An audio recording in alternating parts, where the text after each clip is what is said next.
오늘 말씀은 마가복음 11장 1절에서 11절입니다.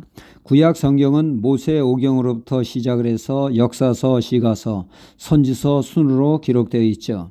이 중에 선지자는 대선지서와 소선지서로 구분을 하게 됩니다. 대선지서는 분량이 많은 이사야, 에레미야, 에스겔, 다니엘까지 총 4권을 말하고 있죠. 소선지서는 호세아서부터 말라기까지 총 12권을 지칭합니다. 소선지서 중에는 요나서가 있죠. 총 4권으로 된 짤막한 말씀이지만 그 내용이 흥미진진하여 주일학교에서 사랑받는 말씀입니다.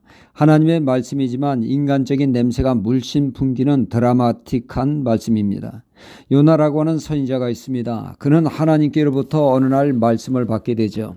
이스라엘을 괴롭힌 적대국인 아수르의 수도인 니느웨에 가서 하나님의 심판의 말씀을 전하여 그들로 하여금 회개하여 구원을 얻도록 하라는 말씀입니다. 이스라엘을 괴롭히는 나라가 잘 되기를 원치 않은 요나는 하나님께는 내하고 그 반대인 다시스로 가게 되어집니다. 하나님의 뜻에 불순종한 것입니다. 그는 뱀이창에 숨어 있으면서 나를 못 찾을 거라고 인간적인 생각을 했습니다. 그러나 하나님은, 사람은 몰라도 전지전능하신 하나님은 다 아시죠. 그 배에 하나님은 거친 풍랑을 보내 요나는 바다에 던짐을 당하고 하나님은 큰 물고기를 준비하여 물고기가 요나를 삼키게 합니다. 요나는 물고기 뱃속에서 회개함으로 하나님은 그를 토하게 하여 그는 기적적으로 살아나 니느웨가 사명을 감당하는 이야기입니다. 당신네들 이런 식으로 제약 가운데 살면 40일이면 끝장이다. 심판의 메시지를 전했습니다. 이때 니느웨성 사람들은 요나를 웬 미치광이의 그 헛소리로 듣지 않고 하나님의 엄중한 경고의 메시지로 들었습니다. 하나님의 말씀으로 들어서 왕으로부터 시작을 해서 짐승까지 금식하며 회개함으로 심판이 아닌 구원을 받게 되었죠.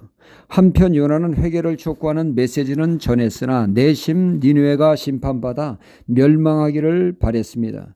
그리하여 그는 한눈에 니느웨 성 심판을 볼 수 있는 곳에 자리를 잡고 니느웨 백성들의 심판 당하는 것을 보고자 했습니다. 하지만 하나님은 회개한 그들에게 심판을 하지 않으심으로 그들을 구원하셨죠. 시간이 지나도 심판을 행하지 않자 요나는 신경질을 부리며 차라리 나를 죽여달라고 땡깡을 부립니다. 요나는 하나님의 사람으로 하나님과 같은, 죄인을 사랑하며 긍휼을 베푸시는 하나님과 같은 마음을 가졌다면 니느웨 성의 구원을 진심으로 기뻐하며 하나님께 감사했을 것입니다. 하지만 아쉽게도 그는 인간적인 생각으로 가득 차 우리 민족을 괴롭히는 그들이 망하는 것은 당연하다고 말입니다. 요나는 하나님이 크게 쓰려고 해도 그것을 감당할 만한 그릇이 되지를 못하고 있죠. 일회용 종이컵 수준으로밖에 쓸 수 없는 사람이었습니다. 이에 비해 하나님께 귀하게 쓰임받은 에레미야를 보십시오. 이스라엘이 끝없이 우상을 숭배하고 불순종을 밥 먹듯이 함으로 인해 하나님께서 징계의 매를 드시게 되어집니다. 북이스라엘을 아수르에 의해 점령당하고 남유다는 바벨론에 멸망하고 그들은 포로로 끌려가 70년의 세월을 보내게 되어집니다. 이 사실을 선포하는 에레미야의 눈에는 눈물이 마르지 않습니다. 이스라엘 백성에 대한 뜨거운 사랑이 그에게 있었기에 그들의 아픔과 징계를 고스란히 느끼며 눈물 가운데 사는 그를 눈물의 선지자라 일컫지 않습니까? 그는 하나님께 귀하게 쓰임받은 그릇이었습니다. 하나님의 백성에게 영광스러운 것이 무엇입니까? 하나님께 쓰임받는 것입니다.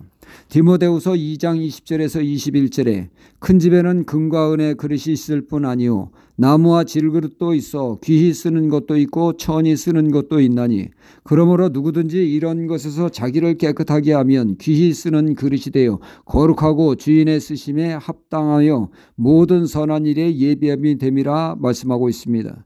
이 말씀은 아무리 탁월한 재능과 능력을 소유했을지라도 그릇이 더러우면 주인이 쓸 수 없다는 것입니다. 아무리 금그릇이라도 설거지가 되지 않으면 개밥그릇 외에는 쓸 수가 없다는 얘기죠. 비록 간장 종지기일지라도 설거지가 되어 깨끗하면 쓰임을 받게 된다는 것입니다. 이렇듯 하나님은 금그릇이냐 은그릇이냐가 중요한 것이 아니라 깨끗하느냐 이것이 중요하다는 말씀입니다. 오늘 말씀에 예수님은 예루살렘에 입성하시면서 제자들에게 명하여 가져오라 하신 나귀가 어떤 나귀입니까? 2절에 아직 아무도 타보지 않은 나귀 새끼를 말씀하고 있습니다. 세속적으로 한 번도 사용한 적이 없는 순결한 나귀를 주님은 사용하신 것입니다.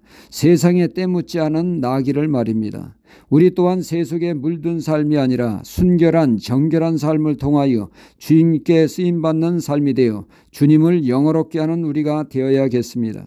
우리는 날마다 죄의 때가 묻게 되는데 그때마다 회개함으로 우리의 심령을 정결케 함으로 주님 쓰시기에 합당한 그릇이 되어야겠습니다. 할렐루야.